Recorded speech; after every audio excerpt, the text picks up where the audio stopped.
সকলেই জানেন দীর্ঘ 17টি বছর ফ্যাসিস্ট আওয়ামী লীগ কিভাবে এই দেশকে একনায়কতন্ত্রের মাধ্যমে এই দেশকে স্বৈরাচারী শাসনের মাধ্যমে পতনের দিকে নিয়ে গেছে।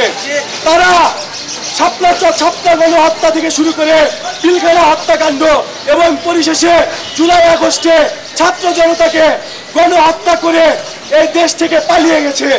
বান্ডেল থাকলে প্রতি সেনমানিতে টাকা বাঁচবে। বিকাশ সেনমানি বান্ডেল কিনে জিতুন প্রতি লেনদেনে। 17টি বছর যখন আওয়ামী লীগ 2008 সালে ক্ষমতায় আসে তখন থেকে তারা বিভিন্নভাবে হত্যাযজ্ঞ চালিয়েছে। 2009 সালে তারা বিডিআর হত্যাকাণ্ড চালায়, 2013 সালে তারা শাপলাকাণ্ডে হত্যাকাণ্ড চালায়, 2018 সালে তারা নিরবচ্ছিন্ন সড়ক আন্দোলন হত্যাকাণ্ড চালায়।